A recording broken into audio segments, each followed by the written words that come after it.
Since I got just one life, know that I'ma live it.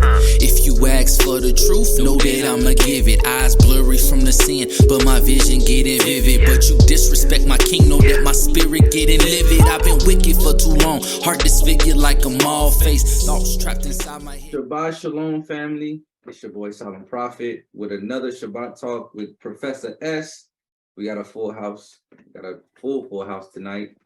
Our sisters came. They came in with reckless abandonment tonight. Like they in there. Jatina, she rocking with us every day. That's why she got the banner back there. But we got two new guests tonight that's joining us. So we're gonna have a really great show. Sister Tamisha, go ahead and introduce yourself. Hello, I am Tamisha. I'm currently in Florida, and I have been in the Hebrew Truth since 2017, and I'm very happy to be here. All praises, all praises. We're glad to have you. We've been having some really good conversations over the last week or so. And Yes. I was excited to get you on here for sure. And Excited to be here. next time, hopefully the head will be with us too. Yes, he didn't make it to the slate, but the next time he'll be able to join. Okay, well, let's go on to the next person. Sister Hadassah, go ahead and introduce yourself. Hi, peace everyone. I'm Hadassah Israel. New to this coalition, extremely happy to be a part of it. It seems like a great thing. I came into this truth about 2010. I thought my walk was a fast one, but it looks like I've been taking baby steps. And yeah, I'm here. I'm like an open book. So anything anyone wants to ask me, I'm open to it. And I'm very straightforward and to the point. Some people take that as rude, or some even take it as aggression. But I'm probably one of the nicest people you ever meet. So just throw that out there. Oh, praise. And my sis can blow. I'm just gonna say that. I'm gonna throw that out there. My sis can blow. She can sing, y'all. She can sing. I wasn't gonna share the video without her permission, but I'm just saying. Listen, sis got pipes. Sis got some pipes. But yeah. So tonight, we're gonna talk about something that is fairly new compared to a lot of the information that we've been getting. 2 new moon days. That's a little was it taboo, so to speak. When I first heard it, I heard it like 6 months ago. And it was in conversation, I think it was with brother Lucas and brother Troy Miller. And they were having a discussion about the calendar. And it came up, but the focus of that discussion wasn't on 2 new moon days specifically. So they mentioned it and then kind of casually, moved on to the next subject. And then it came up a few months ago again, but that time they had, they had more information. So I looked into the scriptures, but I couldn't understand where they were kind of getting at. But I did do a deep dive. And I want to say, well, Joe, when was that? Like, I want to say it was like right before the retreat. So like a month ago. I think it was. Yeah, it was about yeah. It was right before the 3 or 4 weeks ago, I'd say. Yeah. Yeah, that we actually like did a deeper dive and looked at it and see if it was legit or not. So it actually has some stuff behind it. So whether or not you leave tonight with the understanding that on 30-day months, there's 2 new moon days or not, but we're just here to share the information. And hopefully somebody is either edified or inspired to do some research of their own too as well. And another thing just to note on that is whenever we share stuff on here, we're not telling people what to think. We're not saying, you have to agree with us, you have to believe this way. It's just sharing information, just information that's come to light that we've become aware of. and we just want to share it. Don't believe anything that you hear on this show just at face value. Go on and look it up to see if it's so. I think it's that background you got. What's that? You hit us with the legal disclaimer because of the background you got. Oh yeah. No. Hey, Yeah, no, I decided that whenever I get my new house, I'm gonna build a study. And so I was like, you know what? I better use a study as a background. So that's fine. I have no idea how to do a background. That's another lesson for behind the scenes because I have no clue how to do that. It's not hard. Are you Okay. on like a laptop right now? Yes. Yeah, so like at the bottom, you should have like the little video button. And then there yeah, should be there's a little arrow. like a little arrow in the top right-hand corner of that video button. Then you And hit video. background. Okay. I don't want to wait. I don't want to take your time. I'm like the old lady that you have to try to teach how to use this stuff. So we'll come back to it. Good. No worries. We'll get you squared away. Mine automatic. So don't think I believe the globe thing behind me. I don't know how that got there. It's just automatic. That's what I figured. Wow. That's the disclaimer we need right there. You know what I'm saying? Yeah. There's all day over here. But yeah. So let's get right on into it. We don't want this to be too long. We already in it's like 9:40 over here on East Coast time. So right out the gate, I know I've talked about it with some of you guys already. I don't know how deep we went. I can't recall off the top of my head. But what do you guys think, like off top, when you hear about 2 new moon days? What kind of comes to mind? Like is that like super far-fetched, or it's like crazy? Well, me, I believe that it is what it is. That's how the Most High has it set up. But I heard someone give an explanation that was really convincing. He explained it like if you go on vacation for the weekend for your honeymoon. Let's say your honeymoon is on Saturday, but you go on vacation from Friday to Sunday. You're celebrating your honeymoon the entire weekend. The whole weekend is your honeymoon, or he said anniversary, I think, but the actual day is the actual day. So new moon, the actual day is the actual day, but the days leading up to it, some people consider it a part of it because it's definitely not a part of the week. Okay, that's a good, interesting way to look at it. Yeah, that is a great way to look at it, I think. Yeah.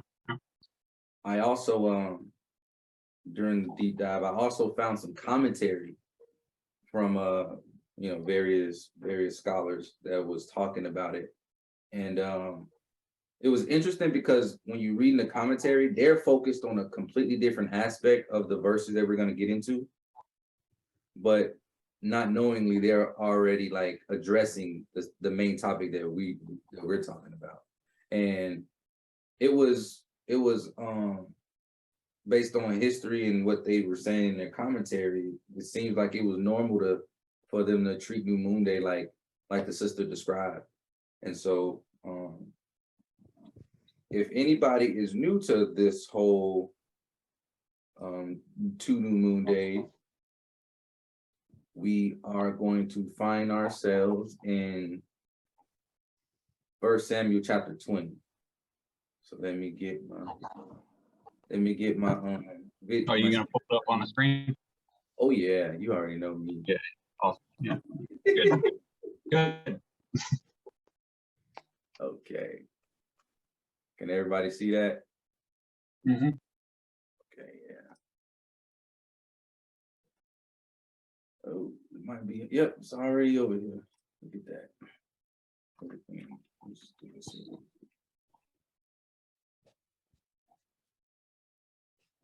Oh no, that's verse 27. We'll just pull it up. We can go to the beginning of the chapter. Cheyenne. Yeah, you did.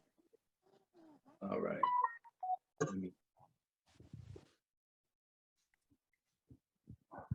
too big, bro. There we go, that's better. Okay. So in 1 Samuel 20, we see here David basically is supposed to have dinner with Saul on New Moon Day. They're supposed to sit down at the feast and eat. And chapter 20 is basically the account where David doesn't show up. David goes into like hiding, and John is like his lookout, and they end up shooting the arrows and everything like that. That's kind of what was going on in this chapter. But in verse 5, we get some evidence that new moon is when David was supposed to meet with Saul. And it is very valuable because that ties into the complete understanding of the 2 new moon days. So in verse 5, it says, and I'm gonna just read it as it is for the viewers. I'm not going to change stuff up or whatever, but it says, and David said unto Jonathan, behold, tomorrow is the new moon, and I should not fail to sit with the king at meat, but let me go that I may hide myself in the field until the 3rd day at even. Right. So he says he's going to go in hiding until the 3rd day at even, and that tomorrow is the new moon. Right. And we know he says he's not going to fail to sit with the king. He said, I should not fail to sit with the king at meat. So he's supposed to sit with the king on New Moon Day and eat meat for the feast. Because New Moon Day is also a feast and a holy day, and a day all by itself. Now, when we scroll down to verse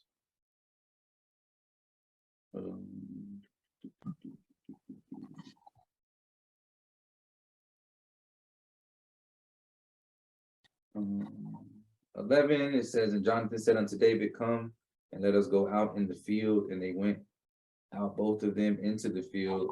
And Jonathan said unto David, O Lord God of Israel, when I have sounded my father about tomorrow any time, or the 3rd day, and behold, if there be good toward David, and I then send not unto thee, and show it thee, the Lord do so, and much more to Jonathan. But if it please my father to do evil, then I will show it thee, and send thee away, that thou mayest go in peace, and the Lord be with thee, and he hath been with my father. So he's basically just letting them know, like, look, I'm gonna be a lookout. I'm gonna check with my pops. If he is good to go, then I'm gonna let you know, like, everything's good and you're safe. If he's not good to go and he on some other stuff, then I'm gonna warn you and let you get out, so you can, be safe and get away. And then let me see. Verse 18, it says, then Jonathan said to David, tomorrow is the new moon, and thou shalt be missed, because thy seat will be empty. Right. So that's Jonathan talking to David. And we see that this new moon day is tomorrow. So that's established again. And then it says, and when thou hast stayed 3 days, then thou shalt go down quickly and come to the place where thou didst hide thyself when the business was in hand, and shall remain by the stone Ezel. And I will shoot 3 arrows on the side thereof, as though I shot at a mark. So he's pretending to be shooting at a target, but he's really giving David a signal. And it says, and behold, I will send a lad, saying, go, find out the arrows. If I expressly say unto the lad, behold, the arrows are on this side of thee, take them, then come thou, for there is peace to thee, and no hurt, as the Lord liveth. But if I say thus unto the young man, behold, the arrows are beyond thee, go thy way, for the Lord hath sent thee away. So that was his way of just giving that warning to David. If he says that the arrows are basically closer, David could come out, grab the arrows, and everything is good. But if it's beyond, then David needs to flee. And so that was David's warning. And so it says in verse,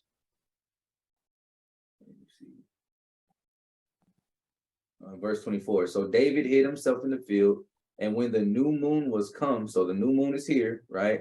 The king sat him down to eat meat, and the king sat upon his seat as at other times. So this was a normal occurrence, right? That's kind of important to know. Even upon a seat by the wall, and Jonathan arose, and Abner sat by Saul's side, and David's place was empty. So for the feast on New Moon Day, David's seat was empty. He didn't show up. But remember, David said that he wasn't going to show, and he was going to hide until the third day, right? So we got 3 days in play right here. We was in the first day, and then David's spot was empty. Verse 26, it says, nevertheless, Saul spake not anything that day, for he thought something hath befallen him. He is not clean. Surely he is not clean. So the first day that David didn't show up, Saul didn't really have an issue. He just thought that maybe David was unclean for whatever reason. You know, there's plenty of reasons in the Torah that tells us that, you know, we'll be unclean until evening time. So he was like, okay, he didn't show up. Okay, no worries. He should be there tomorrow. And it came to pass on the morrow, which was the second day of the month, that David's place was empty. And Saul said unto Jonathan his son, wherefore cometh not the son of Jesse to meat, neither yesterday nor today? So now he's like, look, if he was unclean on New Moon Day yesterday, then okay, I get it. But for him not to show up today, what's the problem? Like, we got an issue. You know what I'm saying? And remember, they were supposed to sit down and eat meat on New Moon Day. Now, verse 27, and we're gonna see this. It says, and it came to pass on the morrow, which was the second day of the month.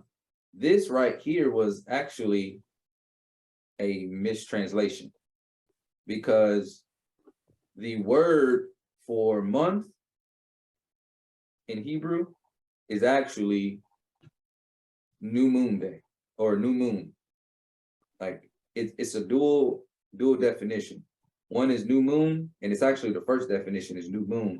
Then the secondary definition is month. And this goes back not only in Hebrew culture and language, but to other cultures as well, including English and Latin. The word month actually originated from the word moon. So it was no coincidence that they could have made this mistake. But I won't just say that they made a mistake without, you know, proving some things. So part of what was shared, and I downloaded these pictures. Okay, so in the Aramaic Bible in plain English, verse 27 is translated as this. It says, and it was the next day of the first of the month, and the place of David was empty. And Shaul said to Jonathan his son, why did the son of Ishai not come yesterday or today for food? But the first of the month we know and understand is New Moon Day. But that's how this is, you know, this particular version was written. But what we find interesting is in these other versions, zoom in. So the New American Standard Bible translated as, but it came about the next day, the second day of the new moon, that David's place was empty again.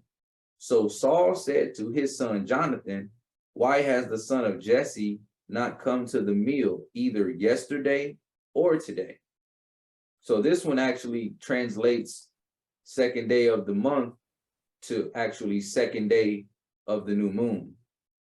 And then the NASB 1995, and I can tell you that the NSB, the modern NSB, whatever year it is, I don't know if they have a 2022 version or whatever, but whatever the last revision of it was, also agrees with this comment, and we'll see it in a second. It says, it came about the next day, the second day of the new moon, that David's place was empty. So Saul said to Jonathan, his son, why has the son of Jesse not come to the meal either yesterday or today?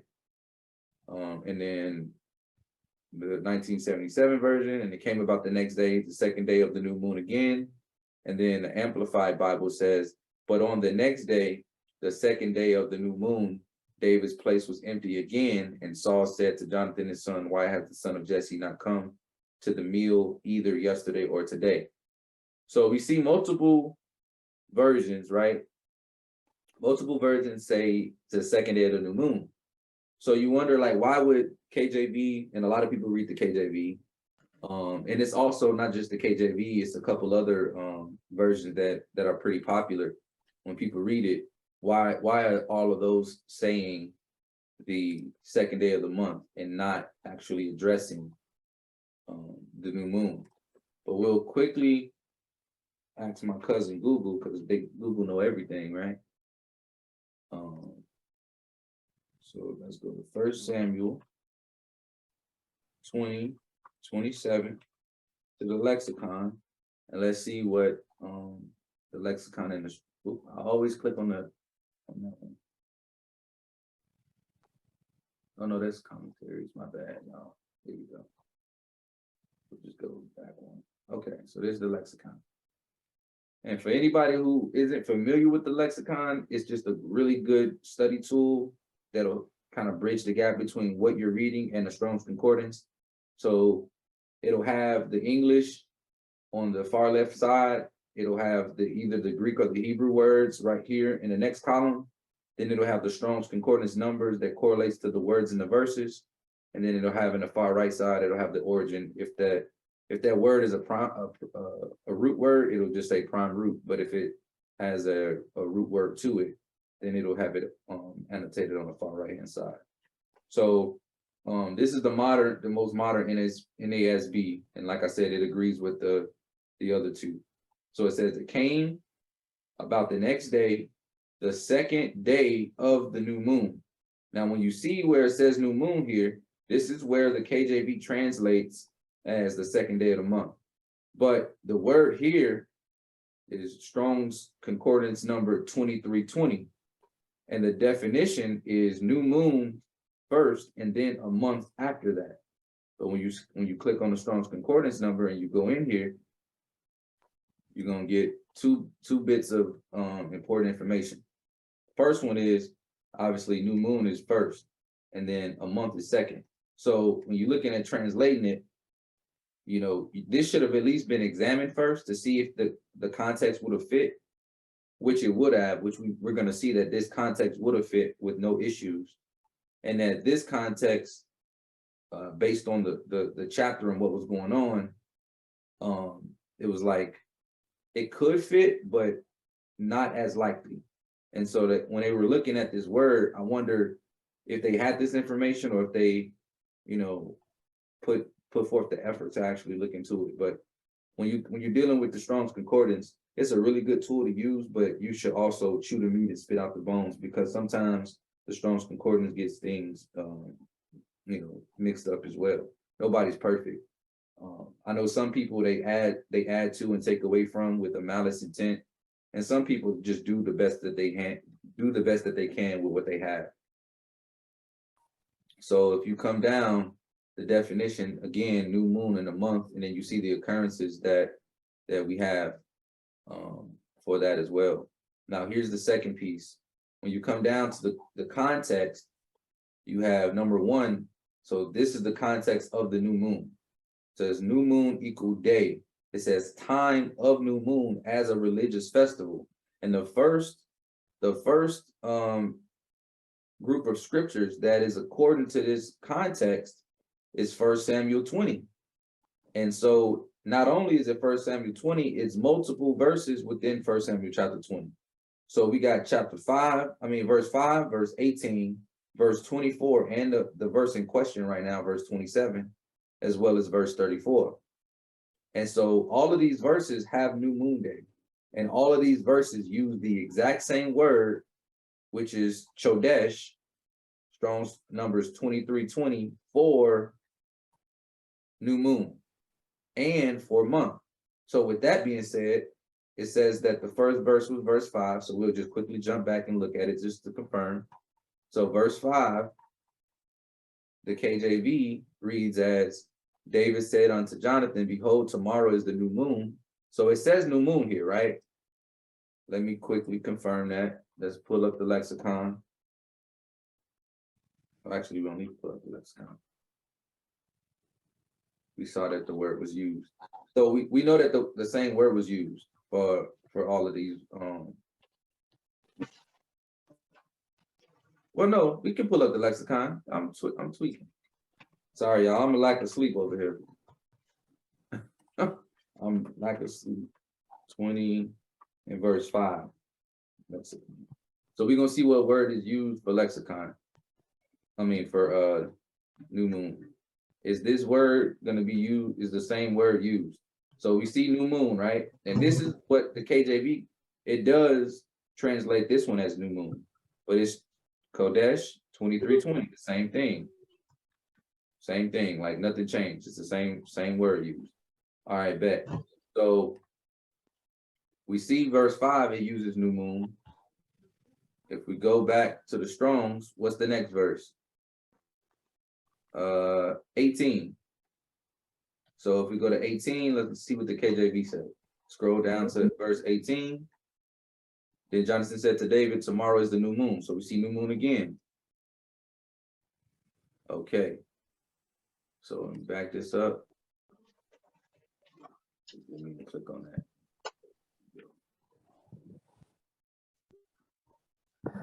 It'll be faster to just type it.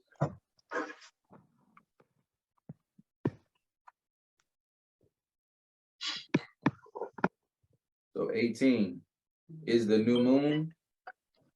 Same word, 2320. Go to the next one, which is 24. So let's go to 24. So David hid himself in the field, and when the new moon was come, right? So it's translated as new moon, you know, just for what you call it purposes. Let's make sure we on the same point. So 24.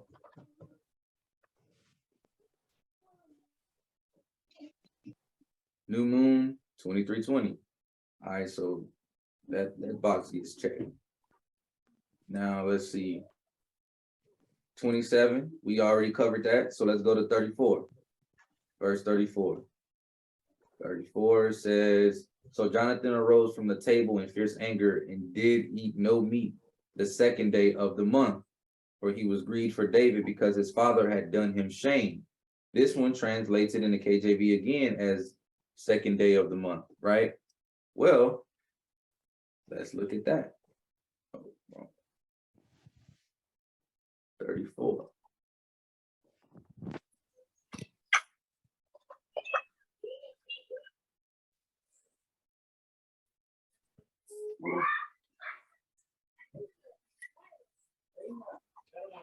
Second day of the new moon, and it's the same word. So for all of these verses, just like the Strong's Concordance identifies, and we verified it, for all of these verses, the same word is used for new moon and month, depending on the translation.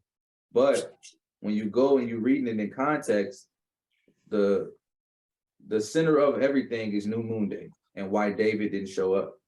So we see the KJV in verse 5 translates it as new moon, no problem. Verse 18 translates it as new moon, no problem. And then 24 translates it as new moon, no problem. But all of a sudden, when we get to 27 and 34, it translates it as second day of the month, even though the primary definition for that word is new moon, and new moon was used clearly in this chapter, everywhere in this chapter. It'd be different if new moon wasn't really the topic of discussion in the chapter, in the context, and then verse 27 said new moon, and the rest of the chapter was talking about month, like as a month, not as in around the same time. And we also get more context clues because David was supposed to sit with Saul for New Moon Day. And it said that it was the beginning of the month. And we know New Moon Day begins the month. So with all of that information that we have, plus the information that we know about New Moon Day by itself, plus the information of the translations, it's, for me, it's more so confirmed that the translation from the KJV and a lot of other translations that translates it as month, second day of the month, as opposed to second day of the new moon is incorrect.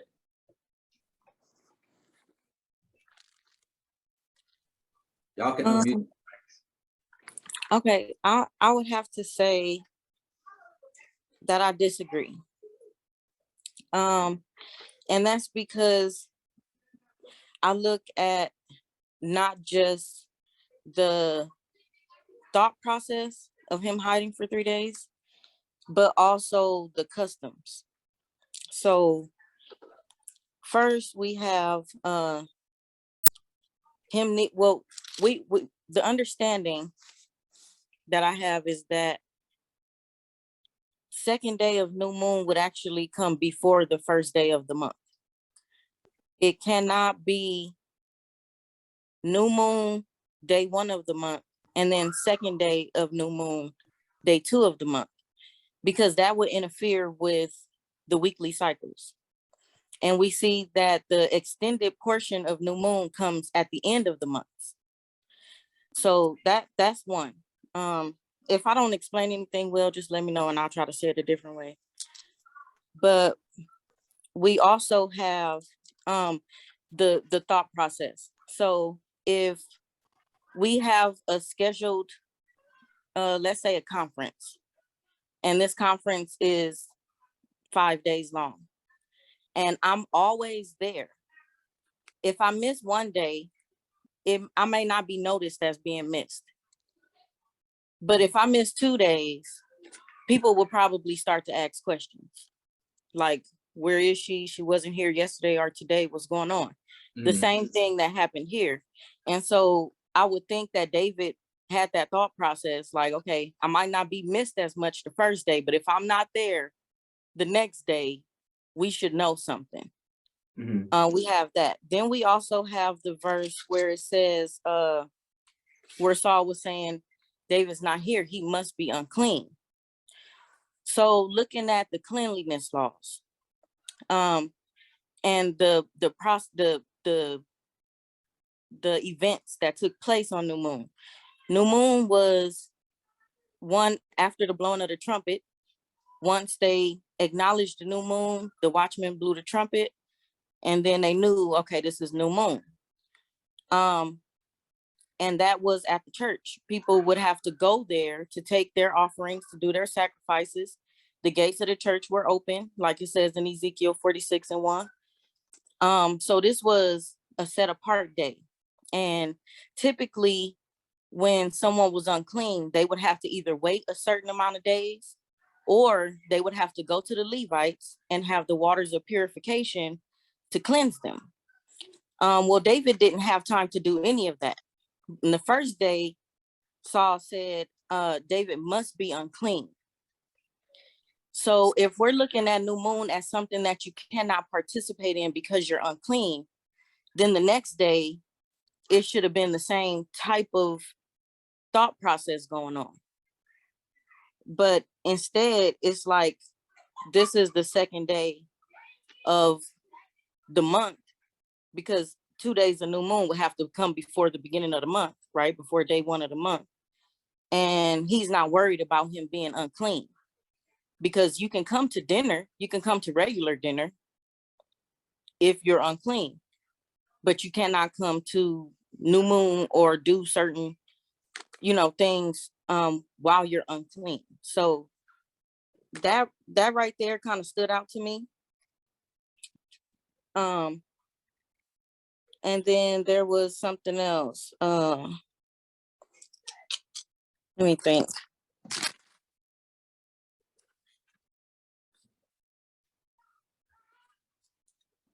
Well, it left me, but those two, I think, are very important when thinking about this. And I think a lot of people automatically assume, like I've heard some people say new moon is 3 days, which it has never been. If we look at all the history of calendars and new moons and how many days in a month, new moon has never been 3 days, but he chose 3 days. He chose an extended, period of time. So I think with the concordance saying it could mean new moon as well as month, I think it says exactly what it's saying, that new moon was the first day of the month. They were eating, and the second day of the month, he was absent as well. But whether or not he was clean or not wasn't a question. It was, hey, he's not here. Why is he not here? I thought he was unclean the first day, but what's the excuse for this day? Okay. So there's a new moon at the end of the month? The new moon cycle, so the last week of the month is the very end of the crescent, and it's declining. And then there's a stage where it goes empty to first light, and that stage could be 2 days. It could be 1 day that you don't see any moon in the sky, or it could be 2 days that you don't see any moon in the sky, giving us the 29th and the 30th days of the month. Sometimes it could only be 29 days of the month. But that, I believe, happens before the first day of the month is acknowledged, which is Another new moon day. sure. Which Can you would- tell me right now? It doesn't matter. I'm sorry. Which would be another new moon day on the first of the month. Right. Well, the way I word it, for me, you have the new moon phase, and then you have the day of the new moon, the day that is actually acknowledged as new moon. The trumpets would be blown. The people would, come out and do their sacrifices, and that would be the first day of the actual month, the actual first day of the month. The days before that, between the Sabbath and the new moon, those would be the days that we would be talking about, prior to the actual day of new moon. Well, I mean, because he said, okay, because you said at the end of the month, around the 29th, 30th would be a new moon.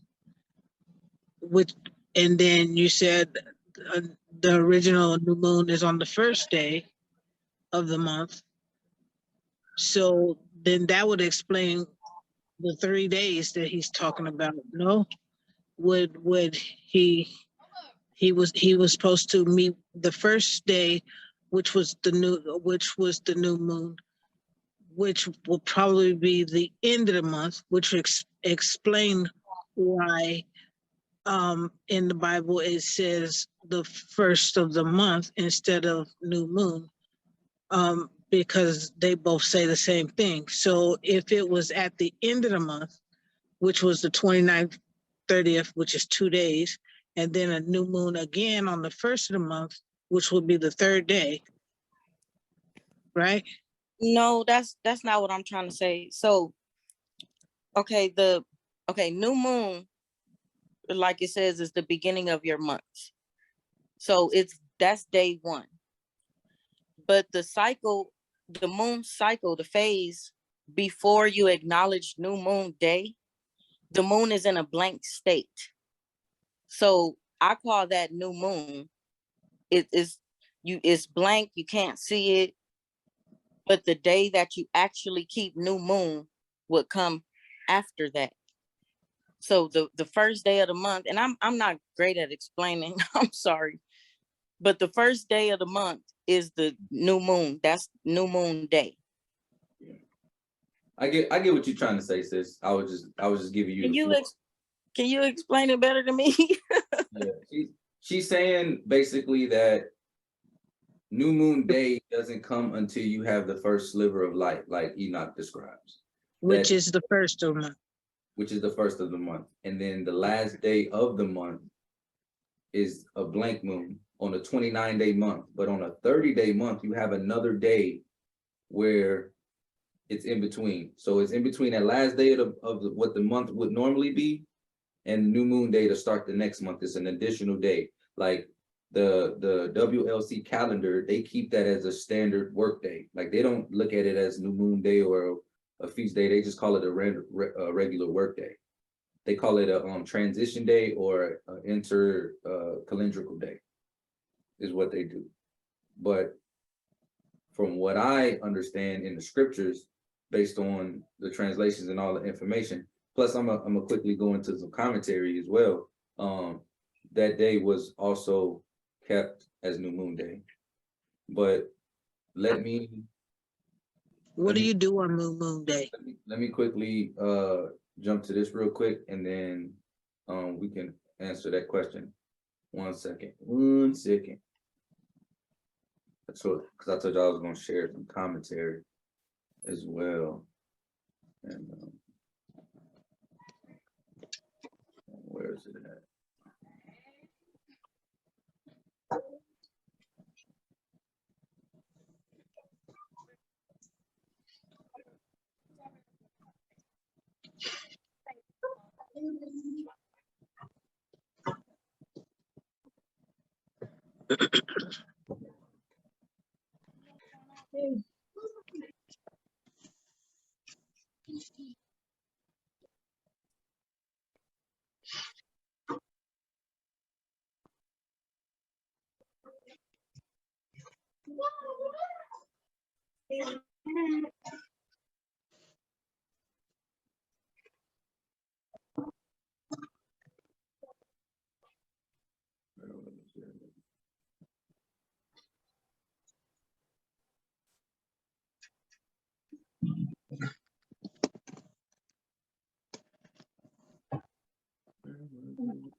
Okay, so this one right here, this was Jameson Fausset Brown Bible Commentary.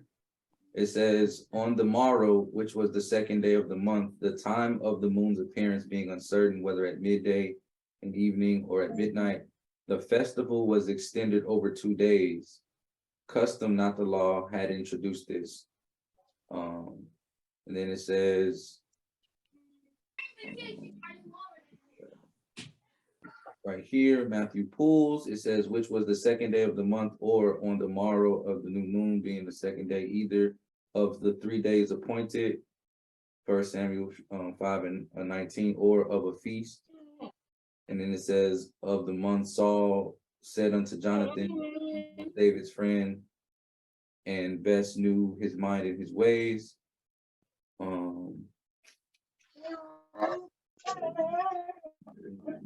Because they were worried about ceremonial uncleanness. Where was that?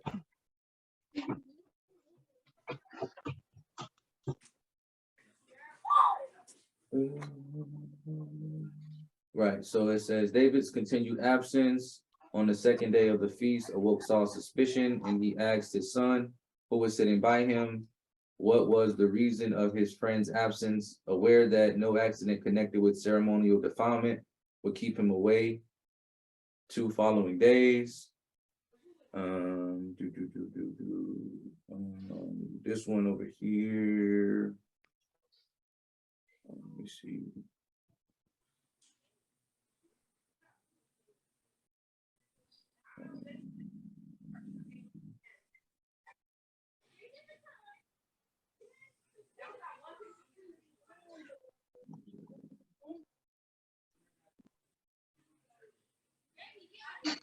Different.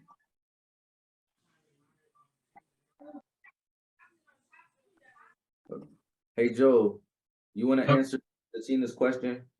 Yeah. So on New Moon Day, it's we've got Amos 8:5 and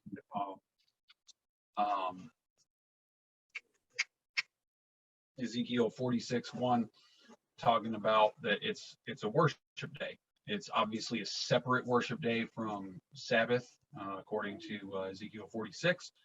However, it is a worship day. And in Amos 8:5, I think it is, it says, it talks about not buying and selling on that day. Essentially, on new moon, um, it's like a Sabbath, but not exactly. It's the beginning of the month. So personally, what I do on that day, and from my extended study of how creation was and all that, I take the new moon day. I don't go buying and selling. I don't go shopping or anything like that. I take the day to plan what I'm going to do for the rest of the month, what my goals are for the month, set some goals, and put together what would need to be done to achieve them, and then I study scripture. You blow the shofar on new moon, announcing the beginning of the month. Through the rest of the week after that, I start working toward achieving those goals that I set on the new moon day. Do I need to get one of them blow things? I mean, I don't know. Is it for only men? What's that? Is it for men only to blow the horn? It doesn't specify really. I mean, I don't think there's anything wrong with women blowing the shofar. See, because my thing, I need to, because I'm a woman, no offense, I want to learn all of the Bible, but I'm really more concerned. I don't want to sound like that, but I really need to know what my part is. I need to know what the rules is for me. And it seems, I mean, I know all the 10 Commandments is for me, but I mean, like, majority of this book is talking to men. Like, they're instructing the men to do certain stuff, and they're keeping their house in order. Well, I don't have a man here, so what's my part to play? Or am I that's the part I need to know. I just need to know Well, what my I part would say as a woman, okay, from my understanding, uh the shofar, the trumpet was blown by the Levites. The men Levites blew the horns. Um we're instructed though to blow those horns. If and what I see with Deborah in Kings is that when there was not a man that was able to do it, God would use a woman. We live in times where you and I would never exist in this Bible, because Yeah. a woman was always under the umbrella of a man. When a baby girl was born, she was under her father's care until he handed her off to her husband. And then the husband took care of her. If the husband died, then the brother, if they didn't have any children, the brother would be that umbrella over her. If the man divorced her, she would go back to her father. If her husband died and she became a widow of old age, then she was looked after behind the church. So single women didn't exist the way they do now. I personally want to get one. I have boys who I would have them blow it, but if they're not here, I definitely would, because that's what we were instructed to do. And I think it's bigger than just making a sound, but it's showing our presence, showing our obedience to the most high. So it's a lot of things that we women these days have to do that we normally wouldn't have to do. And like I like to explain to some brothers when they try to get me to be submissive and they're not my husband. Um, I'm just being real. Is the order is God, then man. You can't see my hands. The umbrella of a man, and then woman, and then child. So without that man being there, the Most High is our direct covering. It's our direct head over us. So we have to fill the shoes sometimes of that man. We have to be the provider for our household. We have to guide our children and train our men, our boys, and we have to do things that we normally wouldn't have to do. So I can't prove it in scripture, aside from Deborah, who was a judge. She led an army and she had a husband, and there were other men around. But with the Most High using her in that sense, I cannot say that I believe it's against the book for us to blow one. But if there's a man present, I would hand it over to him and say, "Hey, you blow this." Yeah, I would say what she said is very, very is on point, because you know the situations that we have right now, because of the how fallen we are from where we're supposed to be. You know what I'm saying? Our society is so far divorced from what we're supposed to be that we're kind of in a undefined territory, let's say, because the Hebrew society was never like this. You got this westernized culture. Yeah, yeah. From an Easternized perspective. It just wasn't like this. So we're kind of in undefined territory, you know.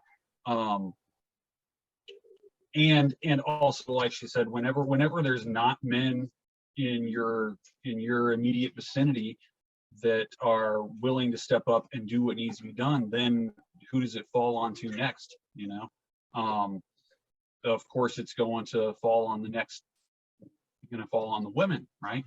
So, yeah, I don't think there's anything wrong with a woman doing that if she's by herself, without fellowship, without elders or a leader. You know, I don't think there's any problem with that. Just because we want to follow the Most High and His commandments, what He says to do, and if but we're in a broken system, right? We're in a broken system. It's not the way it's supposed to be right now. So we have to do the best we can with what we have at our disposal, you know. Yeah. Another thing to also consider is, back in biblical times, everybody in that area, everybody in that household was under the Torah. They were under the law, right? So they was observing the law, keeping the law. And now you'd be lucky if if somebody is a fellow Torah keeper that you're married to. Like a lot of us, right?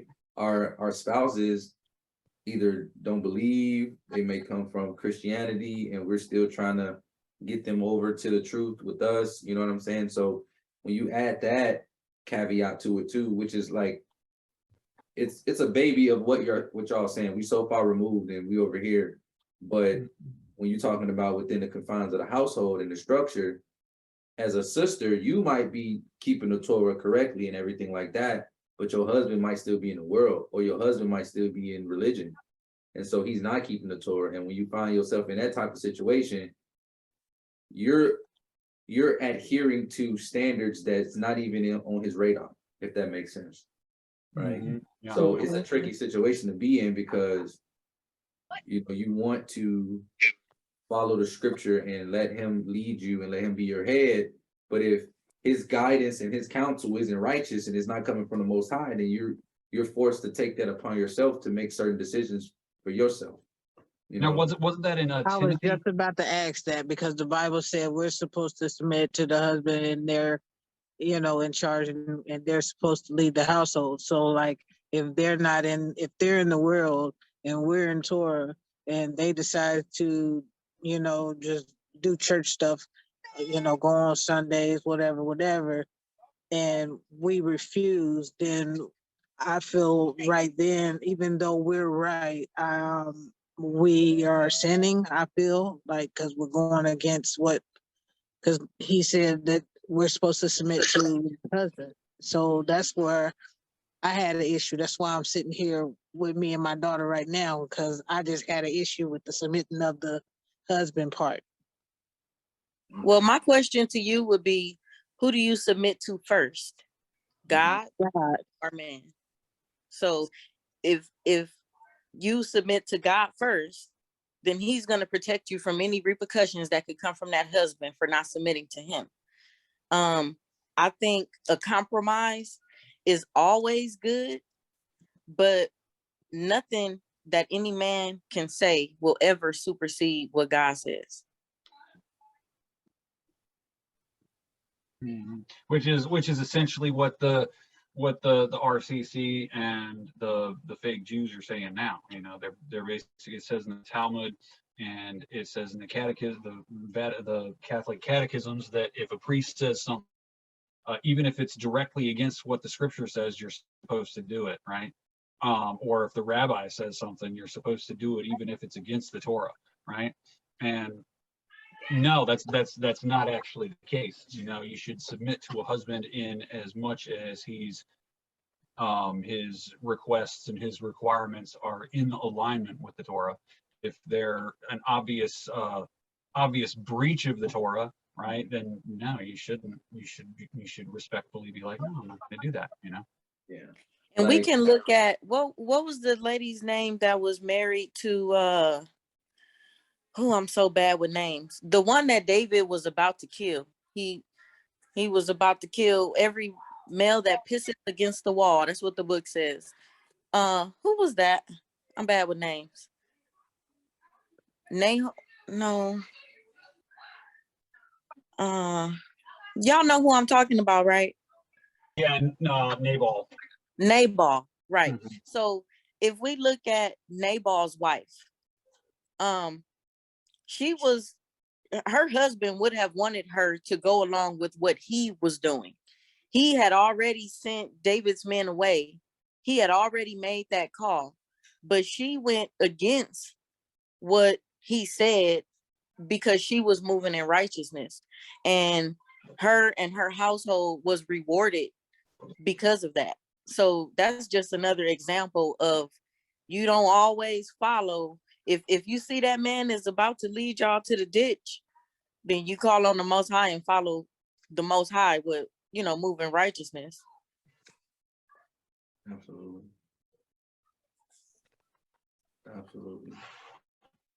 Especially because we in a different time. You got to understand, and that was a great example, but you got to understand, back in those days, typically the men led their households righteously because they kept the Torah. It was embedded in them, right? It's a part of the culture. And so now it's not a part of the culture. So a lot of us are coming from other religions or atheism or whatever into the truth. And now we're learning everything and trying to keep the Torah as best we can. It hasn't been already instilled in us from a young man, right? So when you see men trying to keep the Torah, some of it might just be that they're stumbling through because they're just learning. And then some of it might just be that they're just being wicked. So also as the woman in that type of situation where you're submitting to your husband, also use discernment and see, is my husband just in error? He's lost and he's trying to find himself. He's trying to lead us correctly. He just has the wrong understanding. Or is he maliciously just going against the Torah because for whatever reason he comes up with, and he's just being rebellious and lawless? And then you got to make that judgment call as well too. Because I know I've seen sisters, they've been married to a brother in the truth, but he's trying to figure itself out, and they gave them the leeway, so to speak, because they brought him in, right? So they had the knowledge already, and he was just starting out, And so they let him lead to an extent to where it wasn't like nothing detrimental to them, but they let him figure it out and they let him lead and let him be the man. And so once he actually got an understanding of everything, it kind of like strengthened their whole relationship bond, because he realized that he wasn't always, you know, the head with the understanding, but they, you know, they wasn't cutting him off at the knees every time he was, you know, faced with a decision and trying to figure out what the scriptures actually said about it. Mm-hmm. I believe it's Timothy. I could be mistaken, where it's talking about being married to unbelievers, right? And I think it's Timothy. Yeah. But I mean, it breaks down how to deal with that a little bit better, like if you're married to an unbeliever, because you know, it shouldn't be something that necessarily has to dissolve the marriage, right? But at the same time, you don't want to be unevenly yoked, you know, because if you're unevenly yoked, if you like the scripture says, don't yoke an ox and a donkey together, right? Because they're not going to go at the same pace, and one of them is going to actually be dragging the other one behind, right? Holding them back. And then it's just going to make even more work for the other one, you know? So you don't want that. But at the same time, being in the situations that we are because of the way society is and the broken system that we live in, we just have to use discernment and you know, ask for guidance. You know what I'm saying? Pray for guidance, because it can be very difficult. I'm well aware how difficult it can be at times. You know, there's also a certain level of grace and mercy that needs to be extended, but it, you know, you have to draw a line in the sand too. You know what I'm saying? And to reel it back into the topic, we said all of that to say this. Yes, sister, you can blow the trumpet. Yeah. On New Moon Day. Yeah, we hit rants and different sidebar conversations on here a lot, but yeah, to reel it back in, you can blow the trumpet. And if you got any questions, we can shoot you some scriptures and stuff too, like that. I think it's in Timothy. The one about being married to an unbeliever, but Joel, what you thinking about regarding the 2 new moon days? You know, it was about a little over a year ago now, I think, maybe 2, that I had first heard the idea from Troy Miller, and I was like, huh, that's really interesting. I hadn't thought about it that way. I at the time I just didn't really have the time. I mean, I guess I could have made the time, and I probably should have, but I didn't really have the time to just go and do a deep study on it. So I put it on the back burner, and I just said, well, just to be on the safe side, I'm just not going to work on the 30th day either, you know? And I just got used to that and incorporated that into the way I was doing the calendar. And it just never really, after incorporating that and just taking the 30th day off too, if there was a 30th day of the month, it just became so second nature that I didn't even feel the need to go back and study it. I was just like, oh, yeah, you know, like if there's a 30th day, I get an extra day off, you know? So whenever you brought up the subject, I was like, oh man, yeah, I never actually studied that out. I just started going with it. So my thoughts would be, yeah, it makes total sense to me. It makes total sense to me because you've got the moon in the certain phase, and when it's transitioning there, obviously the 30th day of the month is not the first day of the month. The first day of the month is the first day of the month, right? So you've got the new moon day But would you have considered the other day? Would they have considered the other day a new moon day as well? It seems that way. Um, And that was with the code commentary piece. There was another commentary where it says, when the beginning of the month was judged by the appearance of the moon, and there was a difficulty about that, what day it appeared on, 2 days were kept for it. And it's Abarbinel. So Aberbinel says it is clear for it that 2 days were kept in this month. But if this was not the case, since the remainder of peace offerings might be eaten the next day, Leviticus 7:16, Saul and his guests might meet on the second day for that purpose, that David's place was empty. And this was commentary on 1 Samuel 20 and 27. yeah, see, Troy Miller explained it this way. He said that he just after the Sabbath, after the last Sabbath of the month, he just counts that as new moon day. And if he sees the crescent, then great. If he doesn't, then he counts another new moon day, and then he says, okay, now this was the first day of the month. When you first heard it from Troy, did he mention 1 Samuel at all? Or was it just that was just how he was rocking with it, kind of like you? That's like, I'm just take the off and get an extra day, like. I'm sure he had the material on it. It was just when he came to that conference with Lucas, I just picked his brain about a whole bunch of different topics, and we didn't get too deep into it. And he wasn't going to be there that long, so I was just moving as fast as I could to cover as much. I figured quantity over quality, I guess, at the time. I got you. That's how I feel whenever we around Lucas, because I don't see him often. Yeah. You don't see him much, so you want to cover as many topics as possible, rather than just do a really deep dive into one particular topic. What about you, sis? Tamisha, I see you unmuted your mic.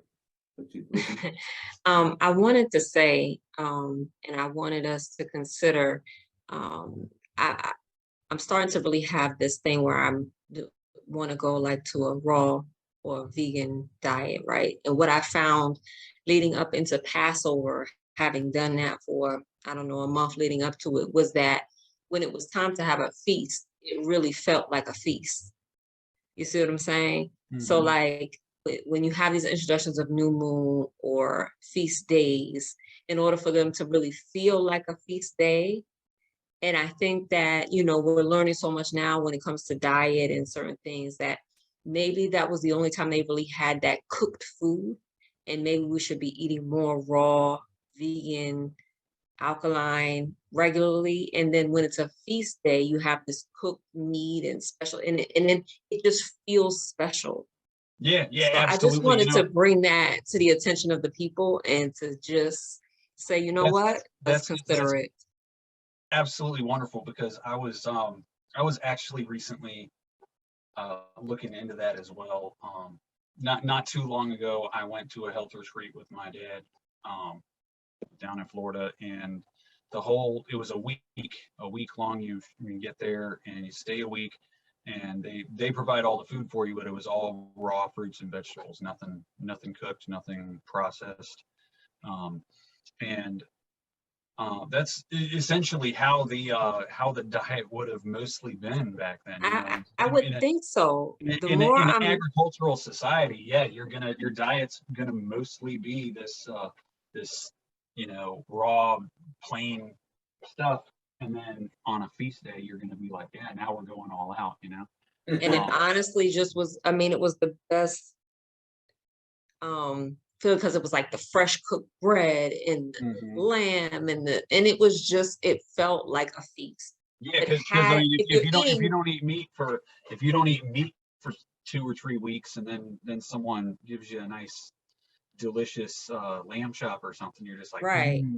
I mean, it was just so, to throw that in to the pot of conversation, that these feasts were special because they were feasts, you know what I mean? And that we really need to consider how we're eating on a regular basis. and Yeah, the just health extravagant wise. meals, the extravagant meals should be reserved for a particular thing. Correct. And we're used to eating like that every night, on a Wednesday, on a Tuesday, for no reason. After work, you're trying to cook a whole, thing. And we're used to eating like that all the time, these hot meat type of meals. And so when you have a feast day right after you ate fried chicken the day before, is it really going to feel like a feast, or You're right. Yeah, something yeah, I know. special? You know what I mean? Right. So It if might we be reserve slightly the more. feast or these hot cooked prepared meals for those feast days, they're really going to feel like you're really going to be looking forward to new moon, to these different feast day celebrations, and they're really going to just add that extra element of, and then not only that, but you're improving your health at the same time. Oh yeah, yeah, I absolutely. just wanted to add that into the conversation. Excellent. I think that's awesome. I think that I'm not against it at all. I do want to bring something to y'all attention though. Like when they left out of the wilderness, for the first, no, it was the third Sabbath that they kept. So that second week of the second month, they cooked every day. The manna, like the instructions for the 6th day was get the manna and cook what you're gonna cook, boil what you're gonna boil, and prepare what you were gonna prepare. And then they also had those 2 incidents where they had the quail every day for 6 But that's days. because the people were murmuring and complaining, Yeah, because that's what they were used to in Egypt. It wasn't necessarily what the Most High wanted to provide them, but he did it because the people were complaining, because they came from that lifestyle out of Egypt. And we got to remember, we're in Egypt. Right. And the Well, lifestyle that we've been given and that we've been introduced to is not necessarily what he wants for us. It's just what we're used to. well, we Now also, bread actually was quite a. Oh, no. I'm not talking about bread. I mean, I know, I'm not really speaking about bread. I was really more so targeting the meat. Yeah. And I would eat meat all my Mostly life. I'm not a something that vegan was, talking to you, meat saying was like, let's something all that be was vegan, like but a special occasion thing, like on a right.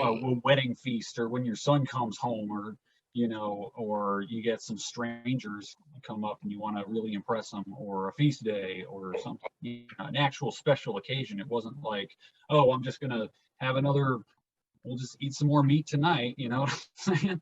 Yeah, I'm pretty sure they ate bread every day, some sort of homemade, leavened or unleavened bread. I think that was a part of their regular diet, but I don't know. It was just something to consider. Well, with the manna, they were making bread out of the manna. So yeah. But like meat, they weren't having that all the time. And then when they murmured, Most High sent them quail, because that's what they were always complaining. Oh, we used to eat at the flesh pots all the time. You know what I'm saying? We could have stayed in Egypt for this. You brought us out here to starve us. You know what I mean? And Well, not only and then that, but another thing is too, whenever you stop eating meat, you just quit eating meat, and you just because I've done that multiple times, where I'd go like 21 days without eating only raw, and the first several days of that, your stomach can be full to where you can't stuff another thing in your mouth, but you will not feel full. You will still right, feel because hungry. that feeling of satisfaction is not You're there. so used to eating meat, you could eat a gigantic salad and be gorged on salad, and you still feel like you're not satisfied, like you're hungry. But after a couple of days, it does go away. Yeah, And after I several think that days, it goes away. if we're preparing to go back in the wilderness again, right? If that's where we're heading, we should prepare ourselves physically also in this way, because you're not going to be able to eat the way that you're used to eating right now. So why not have your body prepared for that? Oh, and the detoxing is so important, because it's not fun to detox, and if you got to detox everything at one time, it could, Right. Do that process while you have the option, and you can, it's something just to, as you're preparing for the things that are coming in the near future, I just want you to sit with that, pray about it, think about it, consider it. Like he said, detox. I'm big into that too. We're about to do a 30-day detox where, you just need to prepare mentally, physically, spiritually, everything. And that has a lot to do with food as well. What wasn't that with the bitter herbs, sis? You was telling me? Yes, it's the one that I chose was the 3 bitter herbs from Yaki Awaken, who is a Hebrew as well. Detoxing also cleans the gut, and that's where our immunity starts. Yeah. So that helps boost immunity, especially now with monkeypox, which I understand you can get from just bumping into someone. So detoxing is very important right now. It's always good to have a. So how do you detox? You can detox in multiple different ways.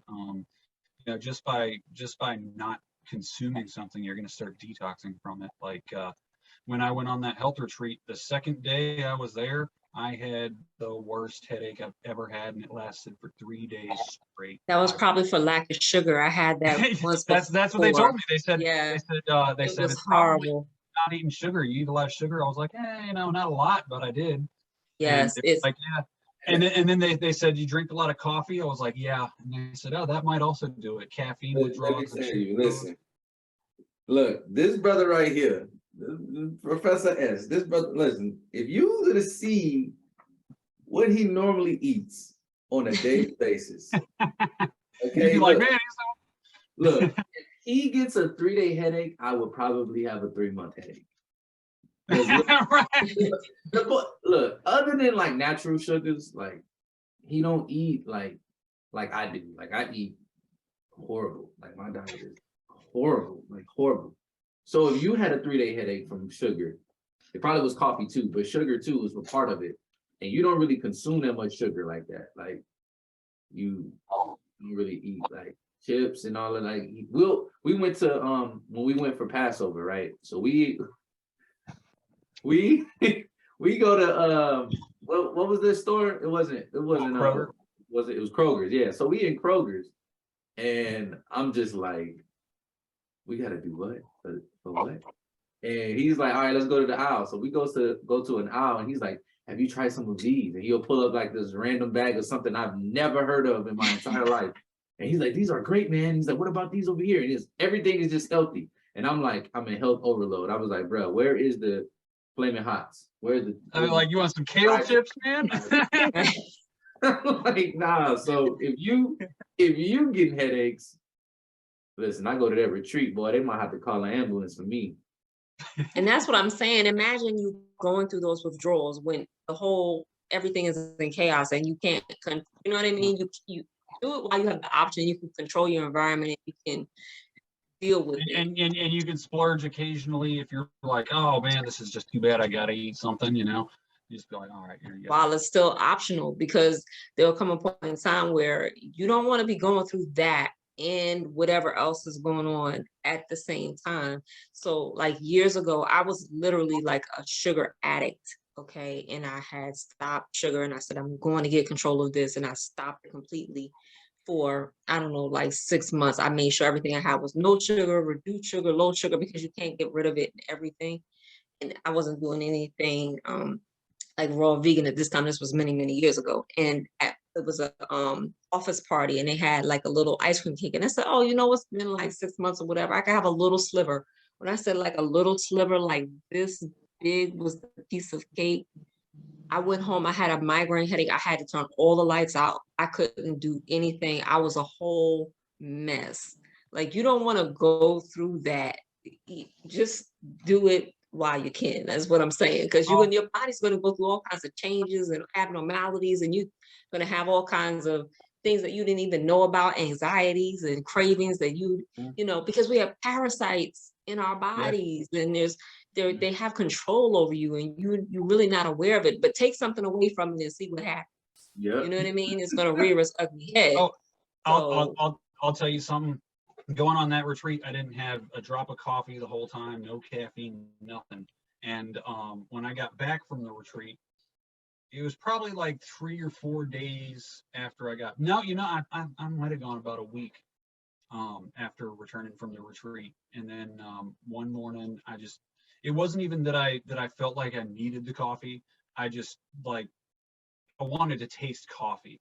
And now I used to drink so much coffee, like I'd get these super high caffeine triple shots, like pound 4 of those in the morning and drink one every hour for the rest of the day. That's how much I used to drink. And so when I got back from the retreat, I was like, okay, I'm gonna have a little bit. I just want to taste it.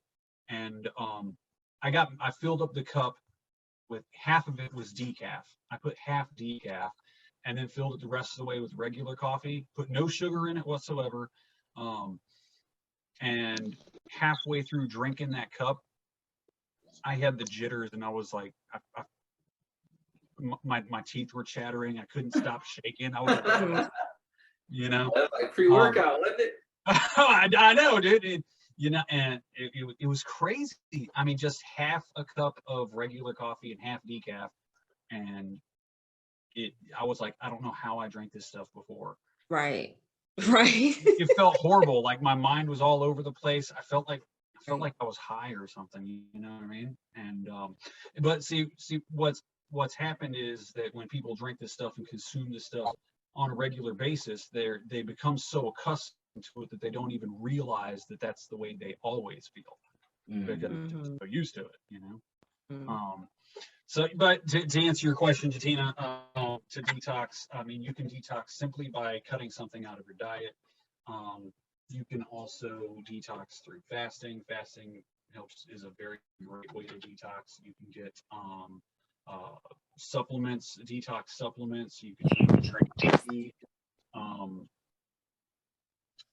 You can go to the health food store and get a colon cleanse, like a 14-day colon cleanse or something. Really, really. I've been trying to fast. Fast is complicated.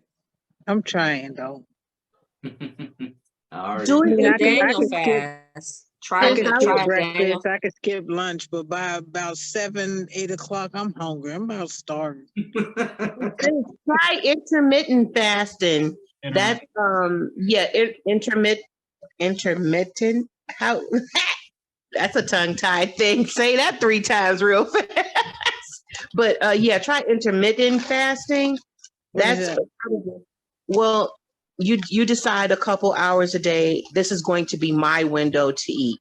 So if you want to get up, and if you find yourself hungrier in the morning, then allow yourself to eat between like 6 a.m. and noon. And then after that, you don't eat again until 6 a.m. Maybe you can push fluids, which includes tea, water, or juices that are low in sugar. And then you don't eat any solid food again until that 6 a.m. to 12 noon window. But allow yourself a 4 to 6 hour window to just eat what, it's healthy, but just eat what you want within that 4 to 6 hour window. And then you don't eat again until your window comes. Oh, I might be able to do that. Because I can make it till I could wake up in the morning and I'll be good till about maybe 7 or 8 in the evening. Then it's like, okay, I gotta get something. I don't care what. Now that's actually the worst time to eat, because you wanna go to bed on an empty stomach.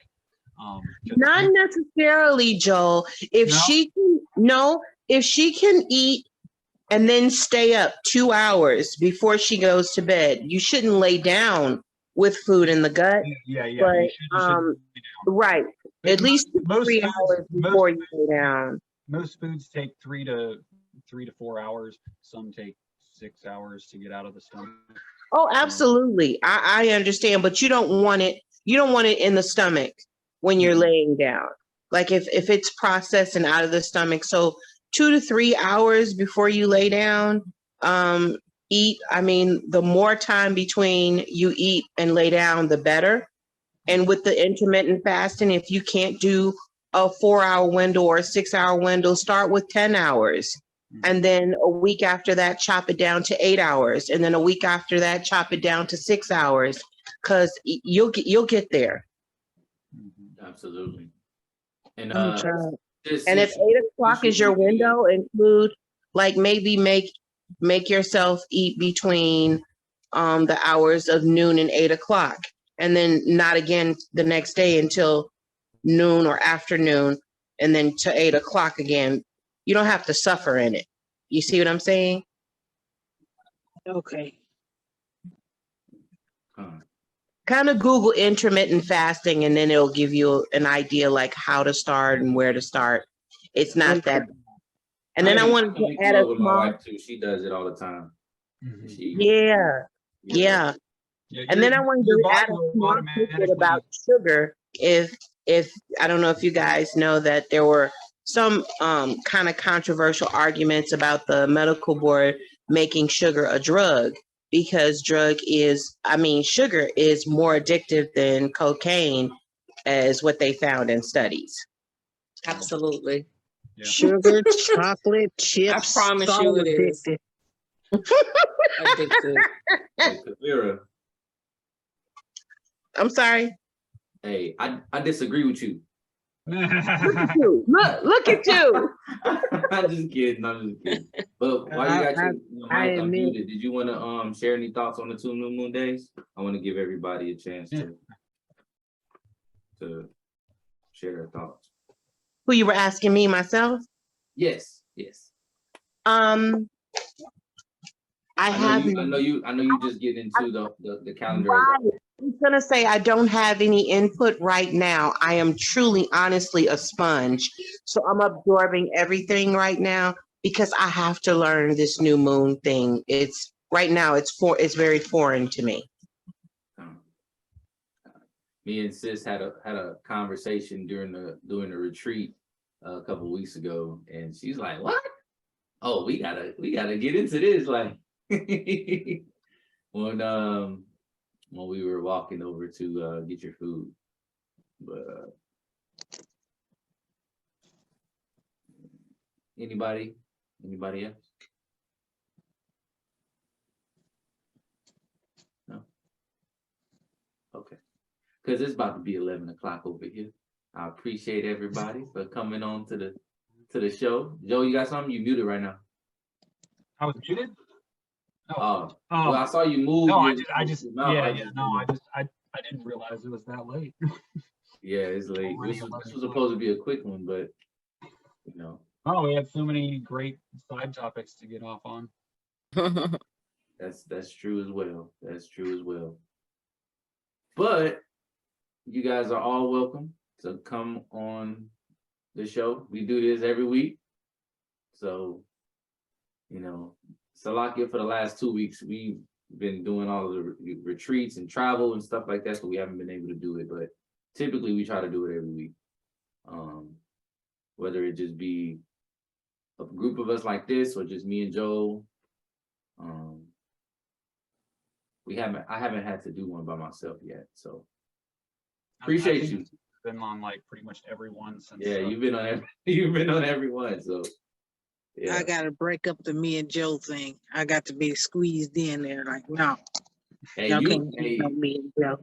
This you right there. Ever since you started, you know what I'm saying? You've been on them. You know what I mean? That's why you got the background. You know what I'm saying? If you want a Shabbat Talk background, get with us, but you got to be kind of consistent. I'm not saying you got to be on it every week, but I shoot it to you. I send it to you. You're gonna come. How you got to be bona fide to get one of them. But yeah, if nobody got nothing else, man, we'll wrap this one up. And like I said, I appreciate y'all for coming out.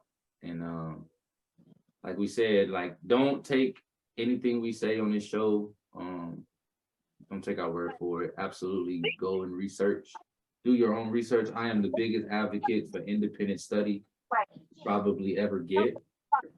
I don't believe in taking anybody's word for it. And sometimes I get like really good information right off the bat, and it sounds good when you hear it, but you still gotta research it. You still gotta look into it. Yeah, you gotta work out your own salvation with fear and trembling. So be it.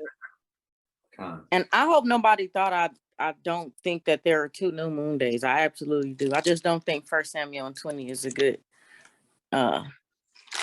one to try to use to prove it. Yeah.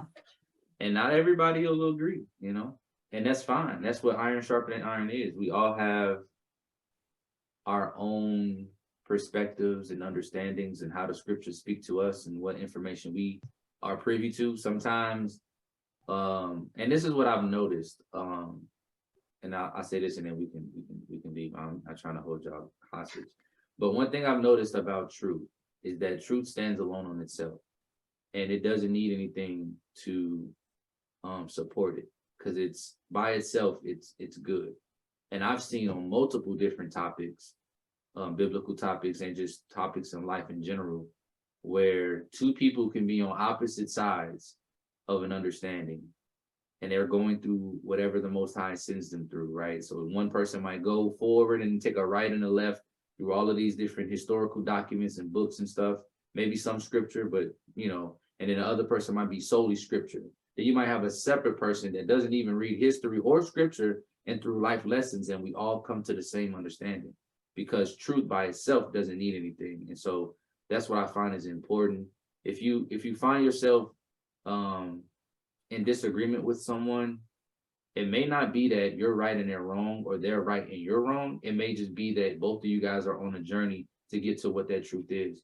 And you might take a couple left turns at Albuquerque to get there, and they might go straight there. Like I was when I was talking to Hadassah a couple of days ago, and we were talking about the calendar, and I was saying, like, it took me 2 years to get to have the understanding of the lunisolar.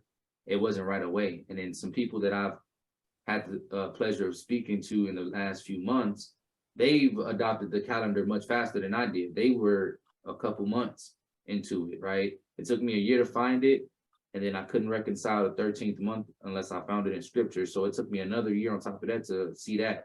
So when I look at it, like, I was on my journey. I had made a couple left turns at Albuquerque and a couple more right turns over 2 years, but I eventually got to the Creator's calendar, right? And so someone else might have, you know, only had to make one left turn and go straight there with, you know, finding it in a few months, which is great. All praises to the Most High. But both journeys still got to the same destination in regards to the calendar. But that's not the only, because everyone's at a different place. So absolutely do your own research, study on everything, and don't be, you know, don't feel some kind of way if somebody has a different of opinion than you do. You might be learning from them, they might be learning from you. You know, once the matter is established, then, you know, you just take it and learn from it. I've learned more so in my walk with the Most High from things that I've done wrong, rather than the things that I got the correct understanding the first time. So yeah, it's okay. But with that being said, you guys be safe. Oh, I always forget this, bro. Like every time, don't I? Every single time. Always like the video. Like, share, and subscribe. Like this video, share this video, subscribe to this video. Comment down below. And throw your opinions in the comments. Yeah, when I go back and edit this, it's gonna be. I'm probably gonna put it in there anyway, even though I'm not saying it. So we're just gonna be having random conversations. Like Tamisha gonna be like, "Yo, you know, I'm Tamisha," and then you're just gonna have like, share, subscribe popping right underneath her chin, just chilling. But yeah, so definitely do that. If you have any questions, concerns, if you want us to talk about certain topics, definitely leave a comment below. What's your understanding on New Moon Day? What's your understanding on 2 New Moon Days? What's your understanding on the Creator's calendars as a whole? Go ahead and drop a comment, and we'll definitely check it out and get back to you. Well, shalom, family. Shabbat shalom. Thank you for coming. I love y'all. Shalom. Shabbat shalom. Shalom. Can't stand it like a crawl space. Let's get one thing straight. I need y'all to understand. Ain't no need to draw a line like Christ. I'ma write it in the sand. I used to wanna be the best, and now all I want is glory, sweat, and